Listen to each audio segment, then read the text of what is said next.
Hi guys, I'm back with a very quick but important video. Have you ever wondered what that IQ number really means in your child's educational psychological? I bet you have, and I am going to give you a little bit more clarity on it.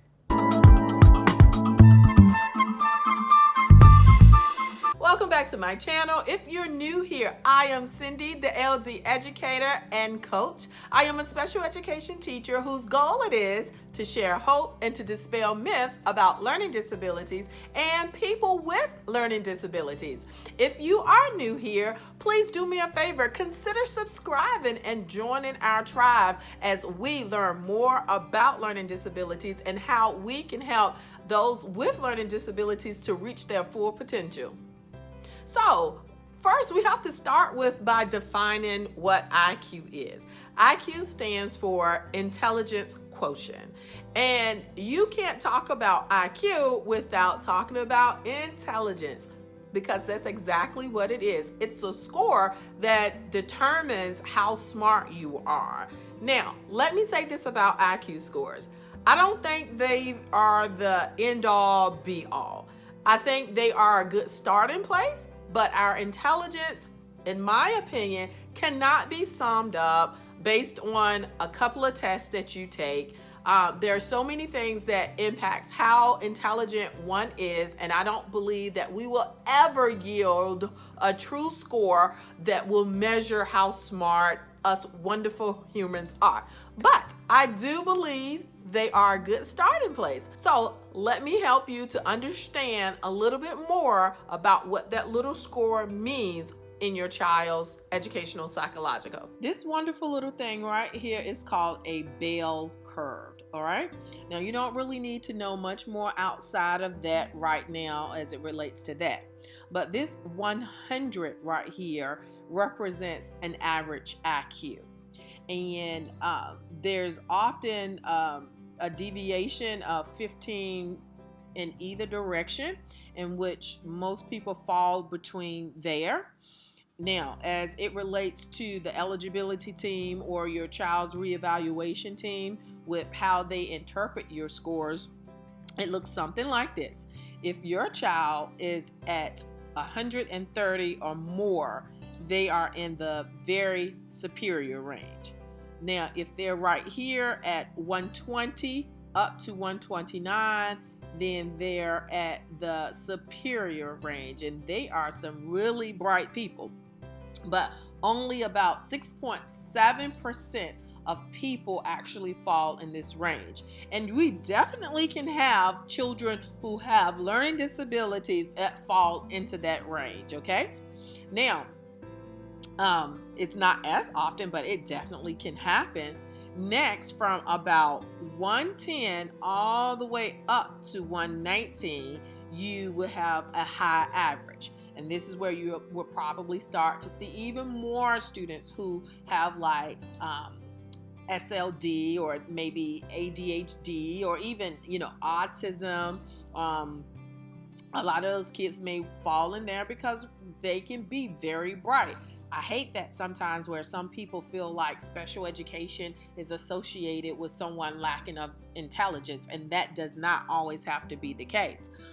Let's continue on. So from 90 all the way up to 109, that's where you have your average. So most kids will test right up in there, but that's only reflective of kind of where most individuals, most adults would test in the same area, right? All right, let's continue on down from 80 to 89. That's where we call our low average, okay? And then from 70 to 79 is borderline. You're not going to often see too many students with SLD falling in this category. Now, an IQ score is actually made up of subtests, okay? And I think it's maybe about 4 or 5 different subtests. So some of their scores may fall in this borderline, but oftentimes when decisions about eligibility are made and they make the decision that the child would be best served in a SLD, which stands for specific learning disability, it's because in one of those subtests, they probably scored somewhere up in here, and they believe that the borderline score may not be very reflective of the child's actual IEQ. So that's when, some of your child's scores may fall into this, but they still are SLD, which means they possibly failed somewhere over here at some point in something, and the team just felt like that would be more a reflection of where they are. And then once you get over here, anything from 69 on down would be extremely low. And that's where students who might have the diagnosis of mild intellectual disability or moderate intellectual disability. But there you have it in a nutshell. Now you have enough information that you can go and locate your child's IQ score in his or her psychological, and then you can see where it falls on this scale of scores. Another question that I am often asked is, can a child's IQ score be increased? Once again, it's one of those controversial questions. There are some people who believe it cannot, then there are other people who believe it can. Well, I'm often finding myself in the middle of these things. I am Maggie in the middle.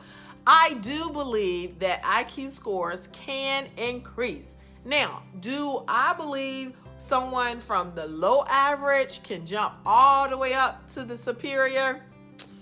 Probably not. However, I do believe that with hard work, with more exposure and increasing your brain power, that your child can yield a higher IQ score the next time they're evaluated. Okay, guys, that's it. I hope you have a better understanding of what your child's IQ score is and how you can apply it to their learning, or what your expectations are for them. That is all for now. I hope this video gave you some clarity on your child's IQ score. Now, I do plan to do a future video where I go more into detail about this IQ score and some of the subtests that psychologists use to actually determine that little magic number. But until then, you guys have an awesome day. And remember, if you have any questions or comments whatsoever, please drop them below. All right, have a great one.